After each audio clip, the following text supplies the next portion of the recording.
Wales and Australia travelled to Lyon to play their Pool C game this weekend in the Rugby World Cup, and in this video I'm going to give you a full review of that game.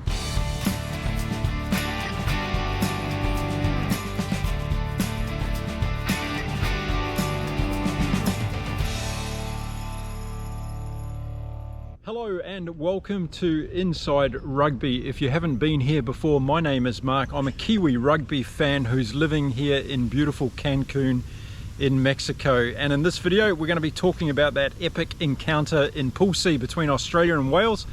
And it was really set up as a blockbuster, wasn't it? Once again, Eddie Jones was doing his thing in front of the media before this game. And Warren Gatland, the Kiwi stalwart, decided not to get engaged too much in all that banter before this game took off. Now, I was really interested in what was going to happen in this game because I thought Australia might finally click into gear and show us what potential this team has. And it was also going to be really interesting to see how this mixture of age and experience versus the youth in the Wales team were going to come out and play against Australia. It was going to be a very enticing encounter in front of a packed house in Lyon. So much riding on the game. Of course, Australia had not been ejected from the Rugby World Cup at this stage ever in the history of the tournament, and technically they wouldn't be if they did lose this game, but they would be very, very close to knocking on the door. On the other side of the fence, Wales were doing very well leading the group, and that gave them, I'm sure, a lot of confidence going into this game. Now, a couple of selection points to make notice of before the game got underway. First of all, the lock for Wales, Baird, was playing his 50th test match, so a great milestone for him in his rugby career. And the other one I was looking out for was Ben Donaldson had been selected to play at number 10 for Australia in this game. We all know that Carter Gordon has had his challenges throughout this tournament, also in the Rugby Championship, playing at number 10. Australia came in with him as their only key number 10, so it was interesting to see that Eddie Jones was giving Donaldson a start at number 10. So the game got underway, and straight away we saw Wales's intent. They were very fast and moving up on the Australians, wanting to create open flow play. And it was only a couple of minutes into the game that they got a fantastic break up the middle from Jack Morgan, their great leader, and a really inspirational player. I'm going to talk more about him in this video, but he made a great break up the middle of the field, and he found Gareth Davis on his inside, who went over for a great try for Wales.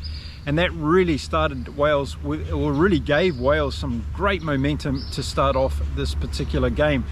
And Dan Beggar got the conversion over, so within a few minutes Wales were already up by 7 points to 0. And then right after that, Australia really came back into this game, and they put 16 phases of play together. They moved down into the Welsh 22, and it looked like they were really cooking up something good for the attacking part of their play in this particular game. So they were starting off quite well and showing their intent. So good 16 phases of play.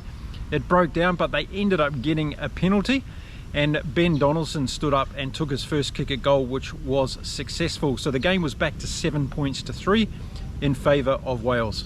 Passage of play from Australia, and unfortunately for Wales, during that phase of play, Dan Beggar picked up an injury, and we now know that it's an injury to his pec muscle in his chest. So he stayed on the field for a couple of minutes trying to brush it off, but it didn't work, and he was taken off the field, and Gareth Anscombe came on. And if anybody knows anything about Wales rugby, Gareth Anscombe's a pretty handy number 10 to have in your team. So it was a decisive time of the game, I felt. We didn't know what sort of game Anscombe was going to play. Everybody had expected that Dan Beggar was going to be the chief and orchestrator of this Welsh team today against Australia. And Gareth Anscombe now found himself in that pivotal position. Australia got back down into Wales's territory again, and they got a scrum penalty. And from that, Donaldson stood up again and took another kick at goal, which was successful. So we really had a game on our hands after 18 minutes. It was 7 points to 6 to Wales, and Australia looked like they could be in this game. So as we headed towards the 20th minute, Wales were close on attack again to the Australian line, and Australia conceded a defensive penalty. So Gareth Anscombe came up to take his first kick at goal, and unfortunately he missed that one. But only a couple of minutes later, he got an opportunity to redeem himself after Australia infringed again, and Anscombe made no mistake of the second one. So that put Wales out to a lead of 10 points to 6 after 22 minutes of this game. And it was around about at this period of the game where things started to become very, very clear for me. I thought Wales were starting to control the game very, very well with their defensive structure. Australia just could not penetrate through the Welsh defence, and it was fantastic defence from Wales. And they were having their number 9 go out and stand in the middle of the back line near the 12 and 13, and making sure that when Australia's big boys Karevi and Pataya got the ball, they were pulled down and the breakdown started very quickly. And Jack Morgan was one of those that was having an extremely good game in the breakdown for Wales. And also Faletau got in there and started to make his presence felt both in defence, and he had a couple of good runs as well around that period of time. Baird, who was celebrating his 50th cap, was getting good line-out ball for Wales, and Wales looked pretty steady in the line-outs. And the scrums were going quite even in the beginning of the game, but the Welsh started to get on top of Australia in the scrums as well, and Dave Parecki was having some problems with his counterparts. And then another telling part of this game, I thought, around the 25th minute mark, Australia were in the Welsh 22, or on the Welsh 22, and they got a penalty. And instead of kicking for goal and taking the points, they decided to put the ball into touch and take their luck at perhaps a line-out maul and see what eventuated from that. Now from that, Wales actually cleared the ball, and a couple of phases later the ball came out to Wales, and they put in a great 50-22 that put them back down onto attack. So that wasted opportunity by Australia, when they could have kept the scoreboard ticking over, was probably something they regretted at that stage of the game. But again, it was good through this Welsh defence. They weren't panicking at all. They were very calm under pressure, and that seemed to be something that Warren Gatland's got them doing very well in this particular team. And I've been saying it all Rugby World Cup, when you get down into that opposition territory and you've got an opportunity to take points, you should take it. So in the 27th minute, when Wales were back down into the Australian territory, they got another penalty, and Gareth Anscombe stood up again and got his next penalty kick. Wales went out to 13 points to 6, but it wasn't just through the kicking that Wales was starting to become dominant in this game.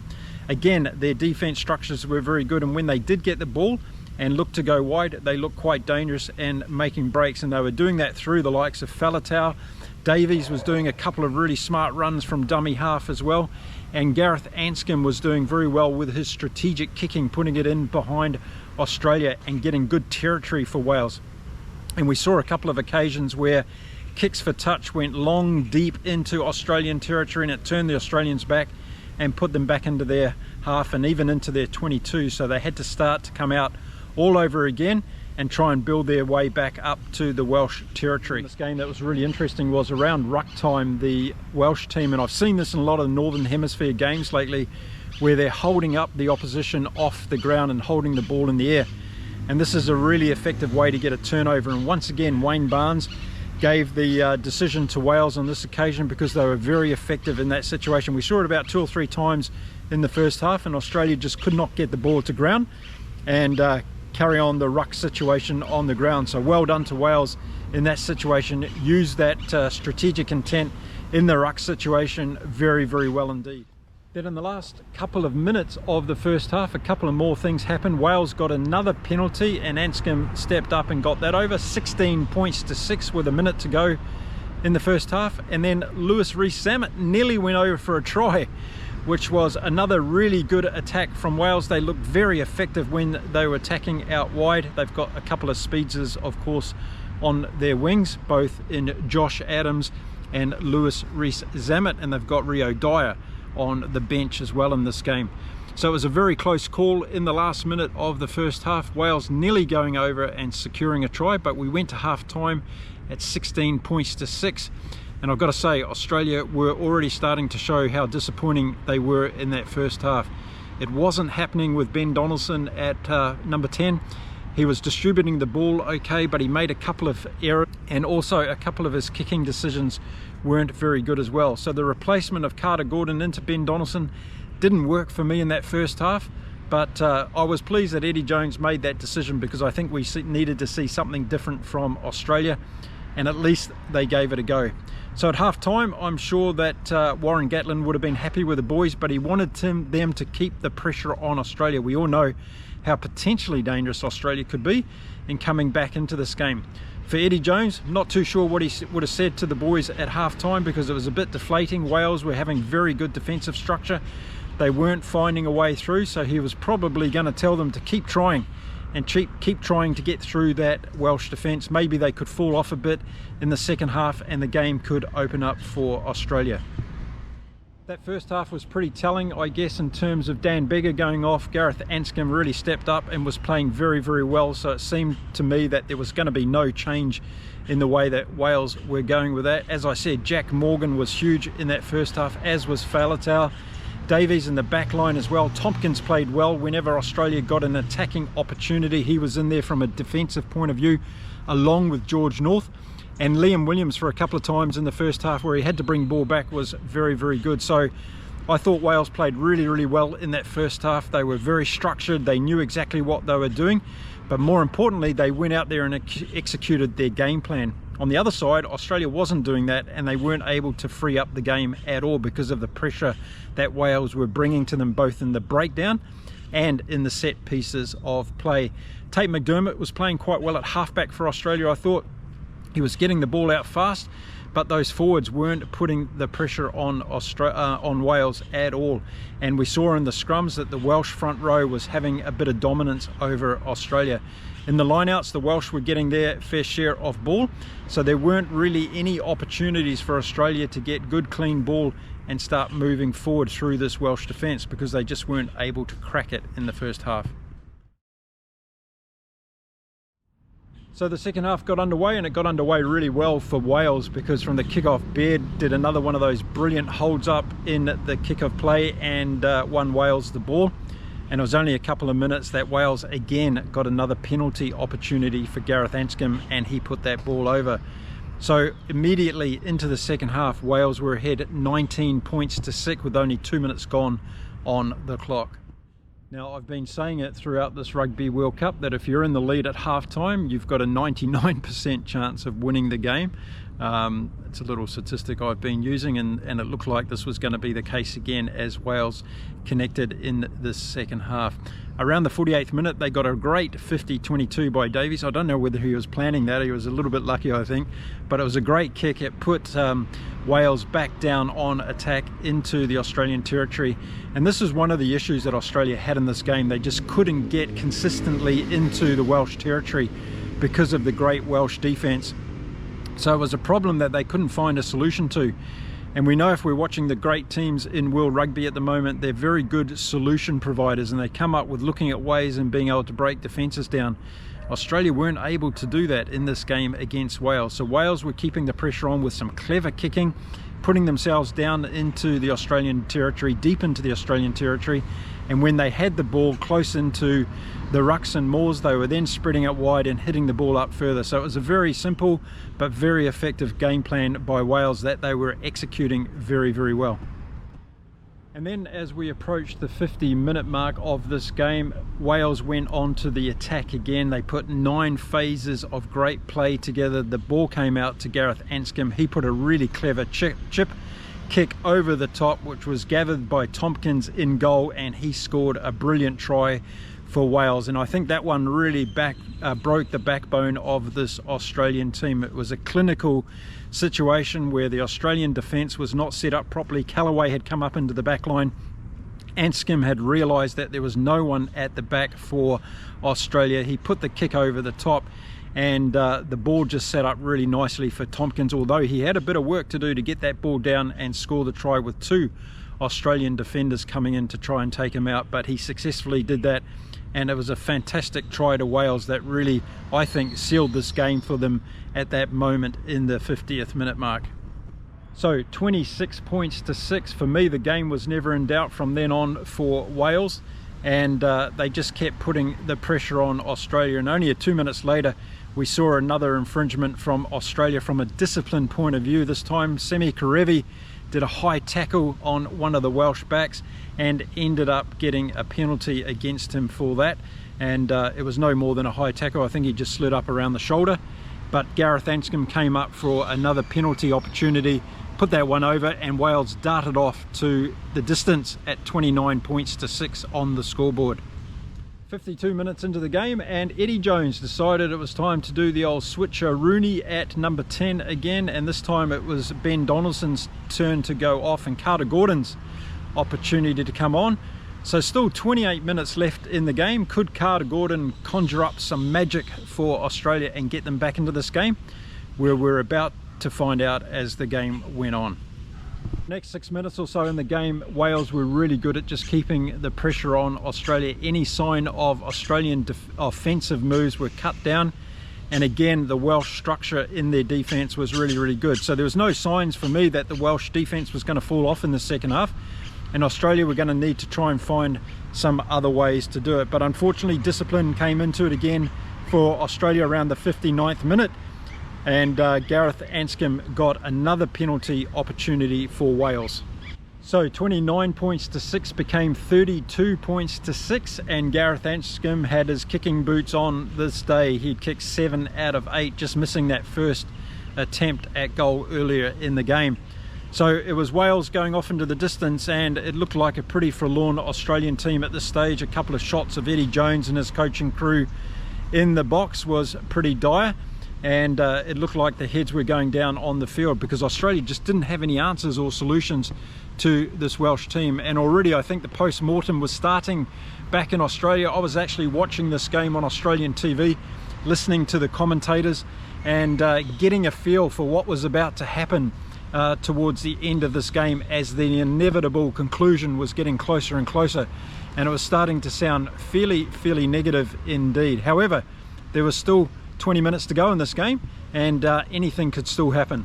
Warren Gatland decided to give his front row a rest around the 60th minute mark, so he pulled them off and substituted them straight away. They did a fantastic job, I thought, in maintaining and containing this Australian scrum. And in the beginning they had a few little problems, but they turned that around and they started having domination in the scrum. So a great job from the Welsh front row in this game. Then we went on a period of play where again Wales were just too strong in defence for Australia. Australia were making silly little mistakes, dropping balls, putting passes behind the player, and it was just becoming more and more obvious that this wasn't going to be Australia's day. On the 69th minute mark, Wales again put a number of phases, I think it was about 10 or 13 phases together close to the Australian line. The ball came out and Gareth Anscombe decided to rub salt into the wound with a drop goal and put that over from the Australian 22. Wales out to 35 points to 6. Australia had not scored a single point so far in the second half, and it just showed how much domination Wales had across the field. They weren't even able to score a penalty or a drop goal, Australia, and Wales, every time they went down into the Australian territory, got close to their line, they came away with a scoreboard score. So that was really good for Wales. It showed that in this tournament it's going to be very important when you get down into the opposition's half to come away with some kind of points, and they were doing that very effectively indeed. The last 10 minutes of the game, and Rio Dyer came on for Lewis Rees-Zammit, who seemed to have some kind of a leg injury, not too sure what that one is yet. And then things got desperate for Australia. Karevi did a deliberate knock on, giving the ball away to Wales again. And this was one of Australia's many big problems in this game. They just weren't able to get possession and hold on to it. They were making schoolboy errors in a lot of the parts of the game across the pitch in this particular game. And I guess it was all summed up around the 74th minute when Carter Gordon had an opportunity to kick a penalty kick down close to the Welsh line, and he actually kicked it dead in goal.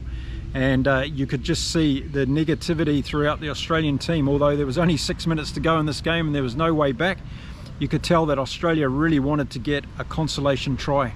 It was from that very poor passage of play from Australia that Wales got themselves back out and down into the Australian 22, and once again they showed that when they got on attack they made it count. And this time it was a rolling maul, and Jack Morgan went over for a try with a bunch of his forwards hanging on to his shirt tails, and it was a very good try that really put the dot on the I for the Welsh in this particular game. And no other player on the field deserved a try than Jack Morgan. Don't forget, he set up that first try for Gareth Davis in the first half. So it was a great try by the Welsh captain. He's a phenomenal player. He's going to get even better, and I think Wales with him at the helm are going to be looking at a lot of good years ahead under the tutelage of Jack Morgan as he becomes more and more experienced at international rugby on the big stage. So he had a well-deserved try in the end there, and it was a great display from the Welsh forwards as they pushed the Australians back over their line.